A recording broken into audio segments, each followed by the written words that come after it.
Yes, आरंभिक civil अधिकारिता 1984 का प्रकीर्ण सिविल मामला संख्या 532 पैरा संविधान के अनुच्छेद 226 के अधीन याचिका पैरा याची की ओर से श्री त्रिवेदी पैरा विरोधी पक्षकार संख्या 1 से 6, 10 और 11 की ओर से श्री एस कुलश्रेष्ठ पैरा प्रत्यार्थी संख्या 7 से 9 की ओर से श्री चापेकर पैरा न्यायालय का निर्णय न्यायाधीश पीडी मुल्ले ने दिया पाई पैरा न्यायाधीश मुल्ले पैरा याची एक सामाजिक राजनीतिक कार्यकर्ता स्वतंत्रता सेनानी तथा इंदौर नगरपालिका निगम का भूतपूर्व सदस्य है पाई। वह सहकारिता आंदोलन में तथा अन्य बहुत सी सामाजिक और सांस्कृतिक गतिविधियों में बहुत हितबद्ध है तथा वह प्रत्यार्थी संख्या 9 इंदौर परस्पर सहकारी बैंक लिमिटेड इंदौर का एक अंशधारी सदस्य भी है पाई। याची ने संविधान के अनुच्छेद 226 के अधीन यह याचिका फाइल की पाई। याची यह वांछा करता है कि परमादेश मेडेमस की प्रकृति का रिट जारी किया जाए और मध्य प्रदेश सरकार प्रत्यार्थी संख्या 1 को यह निर्देश दिया जाए कि प्रत्यार्थी संख्या 3 श्री सीपी अरोड़ा तत्कालीन संयुक्त रजिस्ट्रार सहकारी सोसाइटी इंदौर, प्रत्यार्थी संख्या 6 श्री आरजी निकम तत्कालीन सहायक रजिस्ट्रार सहकारी सोसाइटी इंदौर, प्रत्यार्थी संख्या 7 मैनेजर इंदौर परस्पर सहकारी बैंक इंदौर और प्रत्यार्थी संख्या 11 श्री डी वाई मुनवर तत्कालीन राजस्व आयुक्त इंदौर के विरुद्ध तत्काल अभियोजन प्रारंभ करें और उनके विरुद्ध उपयुक्त शास्तियां अधिरोपित करने के लिए विभागीय जांच शुरू करें पाई। उसने यह भी प्रार्थना की है कि एक मैंडेमस रिट या आदेश करते हुए प्रत्यार्थी संख्या 1, 2, 4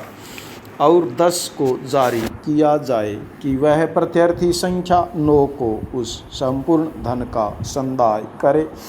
जो प्रत्यार्थी संख्या 9 के उनके कार्यालयों के लिए इंटरकॉम, वाटर कूलर और अन्य उपकरण के लिए खर्च किया है। साथ ही वाणिज्यिक अग्रिमों की दर पर ब्याज का भी संदाय करे और उसने आगे यह भी वांछा की है कि प्रत्यार्थी संख्या 1 को यह आदेश करते हुए मैंडेमस का रिट जारी किया जाए कि वह इसी प्रकार के अधिकथित दुर्विनियोगों के बारे में जो प्रत्यार्थी संख्या 3, 4 और 6 के प्रभार में अन्य सहकारी बैंकों में हुए हों अन्वेषण करवाएं और उन्हें उक्त रकम वापस करे और अतिष्ठन तथा सदस्यता समाप्त करने के संबंध में जारी की गई सूचना को वापस ले जिससे कि उनके द्वारा दी गई अंतर्निहित धमकियां निरर्थक कर दी जाएं और राज्य सरकार को यह और निर्देश दिया जाए कि वह अपने कार्यालयों को साज सामान से युक्त करने के लिए पर्याप्त वित्तीय प्रबंध करें क्योंकि याची के कथनानुसार सोसाइटी की विधियों का अवैध, अपराधीकृत और सदोष दुर्विनियोग संपत्तियों के क्रय करने में किया गया है और प्रत्यार्थी संख्या 1, 2, 4 और 10 के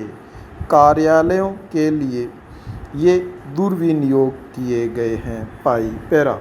इस मामले के तथ्यों के संबंध में कोई विवाद नहीं है पाई। याची के कथनानुसार प्रत्यार्थी संख्या 2 ने तारीख 2/8/82 की सूचना के द्वारा प्रत्यार्थी संख्या 9 से यह अपेक्षा की कि वह यह हेतु दर्शित करे कि उक्त निकाय Madhya Pradesh cooperative societies act की धारा 53(1) के अधीन अधिष्ठित क्यों न कर दिया जाए पाई। तथापि उत्तर फाइल करने से पहले 13/8/82 को Madhya Pradesh cooperative societies act की धारा 49(8) के अधीन प्रत्यार्थी संख्या 9 के निदेशक बोर्ड को विघटित कर दिया गया पाई।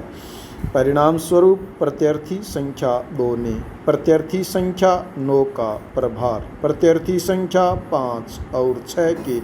माध्यम से ग्रहण कर लिया, जो इस प्रकार 15/3/84 तक प्रभार धारण करता रहा पाई। जब नया निर्वाचित निदेशक बोर्ड उसके स्थान पर प्रतिस्थापित किया गया पाई। पैरा यह कि प्रत्यार्थी संख्या 2 प्रत्यार्थी संख्या 5 और 6 के माध्यम से प्रत्यार्थी संख्या 9 के प्रभार नियंत्रण और प्रबंध में पूर्ण रूप से थे। प्रत्यार्थी संख्या 2 ने प्रत्यार्थी संख्या 6 को यह आदेश दिया कि वह प्रत्यार्थी संख्या 2 और 4 के कार्यालय में लगाए जाने के लिए मेसर्स डाटा मशीन्स से 8 लाइनों वाला इंटरकॉम अभिप्राप्त करे पाई। इंटरकॉम मास जुलाई 1983 में उपाबंद B1, B2, B3, B4 और B5 के अनुसार 7,530 रुपये 25 पैसे में लगाया गया था पाई। इसी प्रकार प्रत्यार्थी संख्या 3 और 4 ने प्रत्यार्थी संख्या 9 के खर्च पर प्रत्यार्थी संख्या 10 राजस्व आयुक्त इंदौर के कार्यालय में एक डेजर्ट कूलर लगवा लिया, जो उपाबंद C1, C2, C3, C4 और C5 के अनुसार 2,525 रुपये का था पाई। इंटरकॉम के लगाए जाने के लिए उपगत किए गए सब व्यय और साथ ही डेजर्ट कूलर क्रय करने के लिए खर्च किया गया धन बैंक की निधियों में से किया गया था पाई। स्टॉप।